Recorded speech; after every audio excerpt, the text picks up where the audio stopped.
বিক্রমপুর গ্রামে এক বৃদ্ধ বাবা ছিল তিনজন পুত্র সন্তান। তো তিনজনই ছিল বেকার। এই নিয়ে তার বাবা যা করলেন। আমার প্রিয় পুত্রগণ, আমি তোমাদের নিয়ে খুব চিন্তা করছি। দেখো, আমি তো বৃদ্ধ হয়েছি, আর কাজ করতে পারছি না। তো তোমরা নিজেদের জন্য কোনো একটা কাজ খুঁজে নাও। তোমরা শহরে যাও এবং দেখো নিজেদের জীবন নির্বাহ করার জন্য কি কাজ পাওয়া যায়। তোমরা বেরিয়ে পড়ো নিজেদের কর্মের সন্ধানে। কিন্তু বাবা, আমরা কি কাজ করব? আমরা তিনজনই তো বেকার এবং আমরা তো কোনো কঠিন কাজও জানি না। তো আমরা নিজেদের জন্য কোন কাজটা খুঁজে নিই? দেখো বাবারা, তোমরা তিনজন যদি একসাথে থাকো তবে তোমরা সব কাজে সফল হতে পারবে। তোমরা বেরিয়ে পড়ো আল্লাহর রাস্তায়, দেখিবে কোনো না কোনো একটা কাজ তোমরা পাবে। ঠিক আছে বাবা, আমরা নিজের কর্মের সন্ধানে শহরে বেরিয়ে যাব এবং আপনাকেও বিশ্রাম দিব। তুই ঠিক বলেছিস ছোট, আমাদের কাজের সন্ধানে এখনই বেরিয়ে যাওয়া উচিত। বাবারকে আর কতদিন কষ্ট দিব? শোনো আমার পুত্রগণ, তোমরা একটা কথা সবসময় মাথায় রাখবে। যদি তোমরা তিন ভাই একতার সাথে যে কোনো কাজ করো, তবে তোমাদেরকে জীবনে কেউ হারাতে পারবে না। তোমরা তিনজন অনেক কিছু করতে পারবে জীবনে। তোমরা ভয় পেও না, আল্লাহ আছে। হ্যাঁ বাবা, তুমি চিন্তা করো না। আমি আমার ভাইদের খেয়াল রাখবো। আমরা আজকেই বেরোবো কোনো একটা কাজের সন্ধানে। আমরা শহরে যাব। হ্যাঁ বাবা, তুমি চিন্তা করো না। হ্যাঁ বাবা, তুমি চিন্তা করো না। আমরা তিনজন একসাথেই থাকবো সব সময়।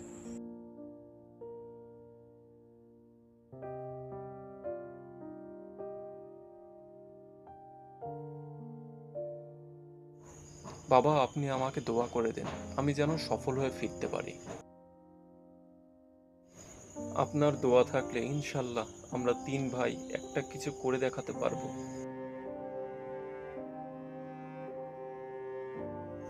যাও বাবা, আমার দোয়া সবসময় তোমাদের মধ্যে আছে।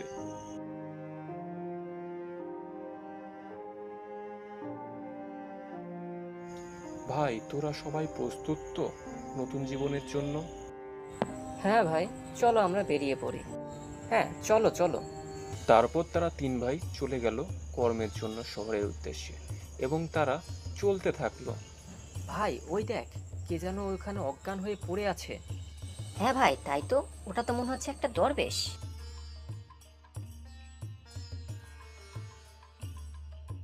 আমাদের কথা না বলে তার কাছে যাওয়া উচিত এবং দেখা উচিত তার কি হয়েছে।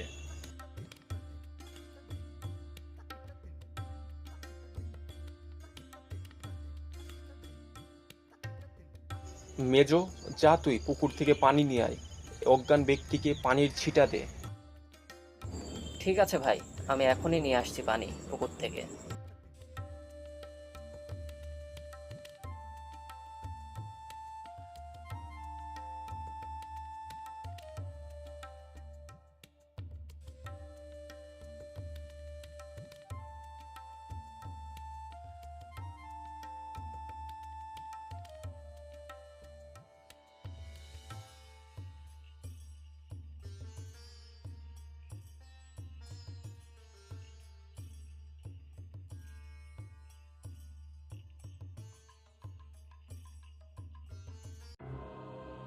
এই তো ইনি উঠেছে। আপনি অজ্ঞান হলেন কিভাবে? আমি অনেক বছর যাবৎ ঈশ্বরের সেবায় নিয়োজিত ছিলাম এবং ধ্যানে মগ্ন ছিলাম। তাই আমি অসুস্থ হয়ে যেয়ে হঠাৎ অজ্ঞান হয়ে যাই। কিন্তু তোমরা কারা এবং তোমরা কোথা থেকে এসেছো? আমরা হলাম তিন ভাই এবং আমরা শহরের উদ্দেশ্যে রওনা দিয়েছি। আমাদের বাবা চান আমরা তিন ভাই কোনো একটা কাজ করি। আমরা তিন ভাই শহরে যাওয়ার জন্য বের হয়েছি, কিন্তু পথে আপনাকে অসুস্থ দেখে এবং অজ্ঞান অচেতন অবস্থায় দেখে আমরা দাঁড়িয়ে গেলাম। আপনি আমাদের জন্য দোয়া করে দিন। হ্যাঁ দরবেশ বাবা, আমাদের বাবা আমাদের বলেছেন যে কোনো শুভ কাজে বড়দের দোয়া নিলে সে কাজটা খুব সফল পাওয়া যায়। তোমাদের তিন ভাইকে দেখে মনে হচ্ছে তোমরা খুব সৎ। তাই আমি তোমাদেরকে কিছু উপহার দিতে চাই, যা তোমাদের শহরের জন্য খুবই প্রয়োজন পড়বে এবং তোমাদের বিপদের সময় সঙ্গী হবে। এই নাও, আমি তোমাকে এই হাড়িটা দিলাম। এই হাড়িটা তুমি রাখো। কিন্তু বাবা, আমি এই হাড়ি নিয়ে কি করব? এই হাঁড়ি তো আমার কোনো কাজে আসবে না। ধুরো বোকা, এ যেই সেই হাড়ি নয়, এটা বিশেষ মন্ত্রপুত হাড়ি। এই হাড়িতে তুই যখন যেটা খেতে যাবি, তখন এই হাড়ি তোকে সেই খাবার খাওয়াবে। বিশ্বাস না হলে তুই পরীক্ষা করে দেখ। ঠিক আছে, তাহলে আপনার কথা মতো দেখি আমি। হারি, আমি এখন রসগোল্লা খেতে চাই, তুমি কি আমাকে রসগোল্লা দিবে?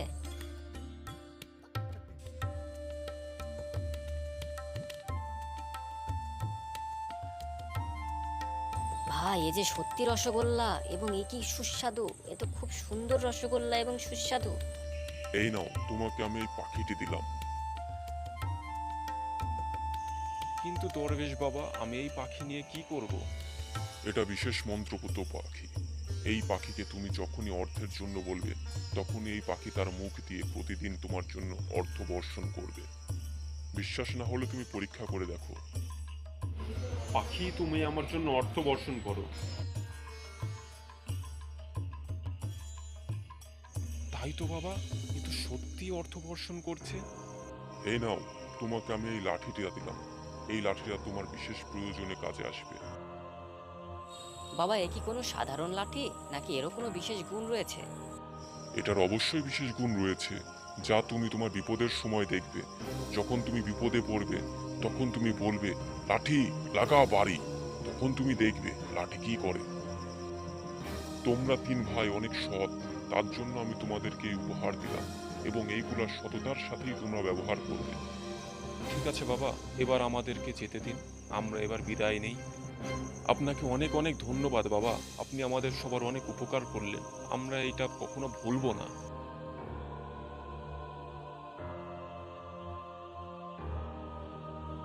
ঠিক আছে, তোমরা যাও, আমার দোয়া তোমাদের সঙ্গে রইল। ভাই, এত বড় শহরে আমরা কি করব? শোন আমার ভাইরা, যেহেতু আমাদের কাছে এই অলৌকিক হাঁড়িটা রয়েছে, তাই আমরা যে কোনো খাবার এর কাছে চাইতে পারবো। তার জন্য আমরা চল একটা দোকান ভাড়া নিই এবং আমরা একটা মিষ্টির দোকান খুলি। তাহলে আমরা একটা কর্মের সন্ধান পাবো। ভাই, তুই ঠিক বলেছিস, আমাদের এটাই করা উচিত। তাহলে দেরি না করে এখনই চল, আমরা একটা দোকান খুঁজে ফেলি। তারপর তিন ভাই একত্রে একটি মিষ্টির দোকান দিয়ে ব্যবসা শুরু করলো।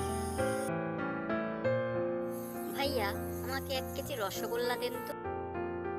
জি অবশ্যই, এই নিন। এই নিন আপনার টাকা, ধরুন। ভাই, শুনলাম আপনি নাকি খুব ভালো কেক বানান, আমাকে কি আপনি একটা চকলেট কেক দিতে পারবেন? জি ভাই, অবশ্যই পারবো। আপনার কয় প্যাকেট লাগবে? আপনি হয়তো শুনেছেন আমাদের এখানে চকলেট কেক সবাই পছন্দ করে। হ্যাঁ, তাই তো আসলাম। নিন, টাকা নিন, আর আমাকে চকলেট কেক দিন। এই নিন ভাই আপনার চকলেট কেক। তুমি কি আমাকে ছানার চমচম দিতে পারবে 2 কেজি? জি অবশ্যই পারবো। ঠিক আছে, তাহলে দাও আমাকে 2 কেজি ছানার চমচম। আর এই নাও তোমার টাকা। এই নিন আপনার 2 কেজি ছানার চমচম। আপনাকে আমার দোকানে আসার জন্য ধন্যবাদ, আবার আসবেন। ভাই, দেখেছিস অল্প দিনে আমাদের ব্যবসাটা কত সুন্দর দাঁড়িয়ে গিয়েছে। এই সবই কিন্তু সম্ভব হলো সেই দরবেশ বাবার জন্য, তাই না বল ভাই? হ্যাঁ ভাই, তুই ঠিকই বলেছিস। সেদিন যদি দরবেশ বাবার সাথে দেখা না হতো, তবে আজ হয়তো আমরা এত বড় ব্যবসা করতে পারতাম না। আমার জাদুর মিষ্টির হাড়ি আর বড় ভাইয়ের সোনার পাখি, এই দুইটার জন্যই আমরা আজ এত কিছু করতে পেরেছি। এই দুটো না থাকলে হয়তো আমরা এত দূর আসতে পারতাম না। হ্যাঁ, তবে একটা কথা তোরা সবাই মাথায় রাখবি, এই কথা যেন আমাদের তিনজনের বাইরে আর কেউ না জানতে পারে, তাহলে কিন্তু শত্রু অভাব হবে না। হ্যাঁ ভাই, ঠিকই বলেছ। আমরা এই কথা আমাদের ছাড়া আর কাউকে জানাবো না। তাই তো বলি, প্রতিদিন এত মিষ্টি আসে কোথা থেকে এবং ওরা এত জলদি বড়লোক কিভাবে হলো?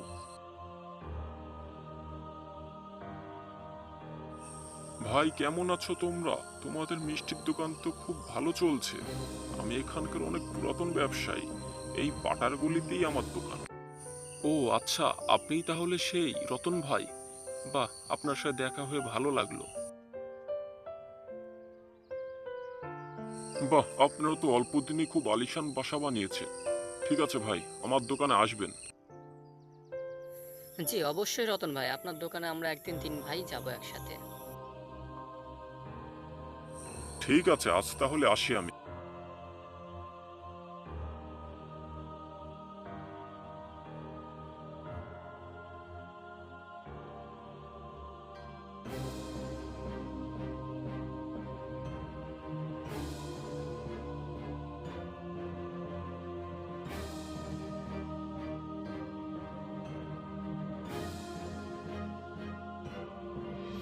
এ আমার কি হলো, আমার সব শেষ হয়ে গেল, আমার শখের হাড়ি চুরি হয়ে গেল, আমি এখন কি করব, কোথায় যাব?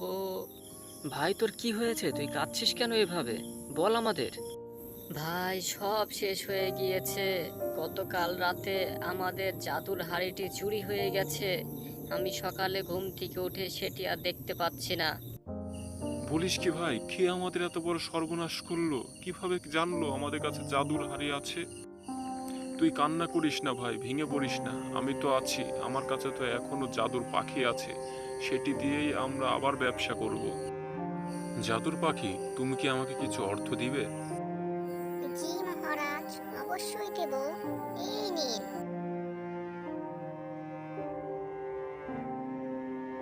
ধন্যবাদ তোমাকে জাদু পাখি। শোন ভাই, তোরা দুইজনই এখন বাজারে যা এবং পাইকারি দামে কিছু মিষ্টি এবং কেক নিয়ে আয়। এই টাকাগুলো রাখ তোরা, এই টাকাগুলো দিয়ে তোরা যা যা প্রয়োজন তা তা তোরা কিনে নিয়ে আয়। ঠিক আছে ভাই, আমরা এখনই যাচ্ছি এবং দোকানের জন্য যা যা প্রয়োজন কিনে নিয়ে আসছি।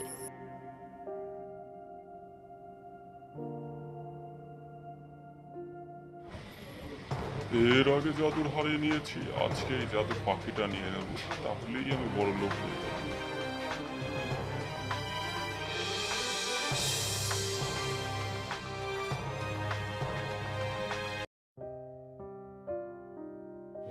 ভাই, আজকে আমার জাদুর পাখিটাও চুরি হয়ে গেছে। কে যেন আমাদের উপর শত্রুতা করছে, হিংসা করছে। ভাই আমাদের কোনো একটা উপায় বের করতে হবে এবং এই চোরটাকে ধরতে হবে। ভাই আমার মনে হয় চোরটা আবার আসবে, আবার চাইবে আমাদের লাঠিটা চুরি করতে। এইবার আমরা তাকে হাতে নাতে ধরবো, আমরা কেউ ঘুমাবো না, এবার আমরা রাত জেগে পাহারা দেব আর চোরটাকে হাতে নাতে ধরবো। আমিও তোদের সাথে একমত। এবার আমরা পাহারা দেব আর চোরটাকে ধরবো, ভেঙে পড়লে হবে না, আমাদেরকে একতার সাথে চোরটাকে ধরতে হবে। কি ব্যাপার, এদের দোকান তো এখনো চলছে, এখনো বন্ধ হয়নি। আমাকে আজ রাত আবার যেতে হবে চুরি করতে।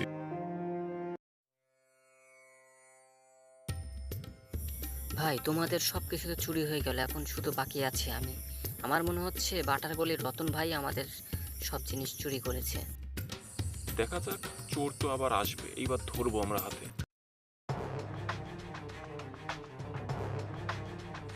বাহ বাছা ধন, তুমি ঘুমাও, আমি চুরি করে পালাই।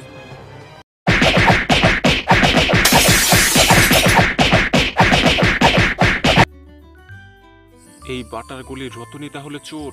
ভাই তুই ঠিক বলেছিস, মার ওকে, মার। দে আমার রসের হাড়ি আর আমার ভাইয়ের জাদুর পাখি, দে তাড়াতাড়ি বের কর, নাহলে তোকে আরো মারবো। ভাই তোমরা আমাকে মেরো না, আমি যা যা নিয়েছি সবকিছু তোমাদের দিয়ে, আমাকে মাফ করে দাও তুমি। তোমাকে 10 মিনিট সময় দিলাম, এর মধ্যে আমাদের সব ভাই ফিরিয়ে দাও, তোমরা আমাকে মাফ করে দাও, না আমি হলে এখনই জাদুর লাঠি তো সবকিছু ফিরিয়ে দিচ্ছি। এই নাও ভাই তোমাদের জাদুর হাড়ি আর জাদুর পাখি। আমার অনেক বড় ভুল হয়েছে, আমি তোমাদের সাথে এমন করেছি, আমার লোভে ঠিক পড়ে আছে, আমরা গেছিলাম। তোমাকে মাফ করলাম। আমাকে তোমরা যাও, মাফ তুমি চলে করে যাও, দাও। আর এমন ভুল দ্বিতীয়বার যেন আর না হয়। ধন্যবাদ তোমাদের, তোমরা যেন এই কথা আর কাউকে বলো না।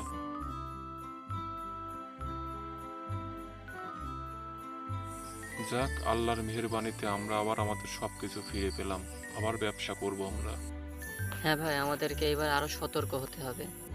এভাবেই তারা তিন ভাই একতা দিয়ে তাদের সবকিছু আবার ফিরে পেল এবং তারা নতুন করে ব্যবসাকে আবার জাঁকজমাট করলো এবং তারা খুব সতর্ক হলো। এভাবেই গল্পে বোঝা গেল একতাই বল।